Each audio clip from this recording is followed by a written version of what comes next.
ଦେଖନ୍ତୁ ଆଜି ଆମ ଓଡ଼ିଶାର କିଛି ଜିକେ ବିଷୟରେ ମନେ ରଖିବା। 1 ନମ୍ବର ପ୍ରଶ୍ନ ଦେଖନ୍ତୁ, ଓଡ଼ିଶା କେବେ ସ୍ୱତନ୍ତ୍ର ପ୍ରଦେଶ ଘୋଷିତ ହେଲା? ଏହାର ଉତ୍ତର ହେଉଛି 1936 ଏପ୍ରିଲ 1 ତାରିଖ। 2 ନମ୍ବର ପ୍ରଶ୍ନ, ଓଡ଼ିଶା କେବେ ଆଫଗାନ ଶାସନାଧୀନ ଥିଲା? ଏହାର ଉତ୍ତର 1559ରୁ 1578 ମସିହା ପର୍ଯ୍ୟନ୍ତ। 3 ନମ୍ବର ପ୍ରଶ୍ନ ଦେଖନ୍ତୁ, କଟକର ପ୍ରାଚୀନ ନାମ କ'ଣ? ଏହାର ଉତ୍ତର ହେଉଛି ବାରାଣସୀ କଟକ। ଆଗକୁ 4 ନମ୍ବର ପ୍ରଶ୍ନ ଦେଖିବା କ'ଣ ରହିଲା। ଓଡ଼ିଶାର ଶେଷ ସ୍ୱାଧୀନ ହିନ୍ଦୁ ରାଜା କିଏ? ଏହାର ଉତ୍ତର ହେଉଛି ମୁକୁନ୍ଦ ଦେବ। ସେମିତି 5 ନମ୍ବର ପ୍ରଶ୍ନ ଦେଖନ୍ତୁ, କଟକ ସହର କିଏ ପ୍ରତିଷ୍ଠା କରିଥିଲେ? ଏହାର ଉତ୍ତର ହେଉଛି ନୃପକେଶରୀ। 6 ନମ୍ବର ପ୍ରଶ୍ନ ଦେଖନ୍ତୁ, କୋଣାର୍କରେ ସୂର୍ଯ୍ୟ ମନ୍ଦିର କିଏ ପ୍ରତିଷ୍ଠା କରିଥିଲେ? ଏହାର ଉତ୍ତର ହେଉଛି ଲାଙ୍ଗୁଳା ନରସିଂହ ଦେବ 1। 7 ନମ୍ବର ପ୍ରଶ୍ନ ଦେଖନ୍ତୁ, ଗଦାକ୍ଷେତ୍ର କାହାକୁ କୁହାଯାଏ? ଏହାର ଉତ୍ତର ହେଉଛି ଯାଜପୁର। ସେମିତି 8 ନମ୍ବର ପ୍ରଶ୍ନ ଦେଖନ୍ତୁ, ଏକାମ୍ର କାନନ କେଉଁଠି? ଉତ୍ତର ହେଉଛି ଭୁବନେଶ୍ୱର।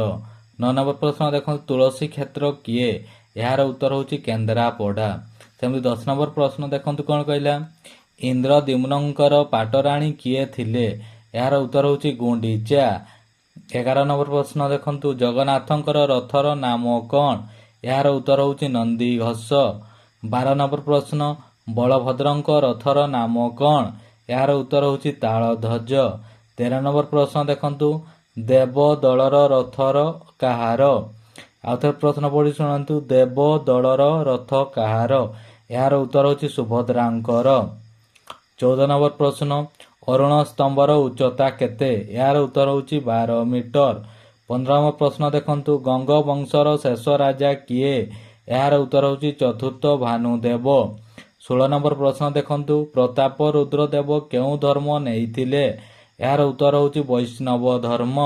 17 ନମ୍ବର ପ୍ରଶ୍ନ ଦେଖନ୍ତୁ, କାଠ ଯୋଡ଼ି ପଥର ବନ୍ଧ କିଏ କରିଥିଲେ? ଏହାର ଉତ୍ତର ହେଉଛି ମର୍କତ କେଶରୀ। 18 ନମ୍ବର ପ୍ରଶ୍ନ ଦେଖନ୍ତୁ, ବାରବାଟୀ ଦୁର୍ଗ କିଏ ତିଆରି କରିଥିଲେ? ଏହାର ଉତ୍ତର ହେଉଛି ଅନଙ୍ଗ ଭୀମ ଦେବ। 19 ନମ୍ବର ପ୍ରଶ୍ନ ଦେଖନ୍ତୁ, କେବେ କଟକ ପ୍ରତିଷ୍ଠିତ ହୋଇଥିଲା? ଏହାର ଉତ୍ତର ହେଉଛି 998 ଖ୍ରୀଷ୍ଟାବ୍ଦରେ।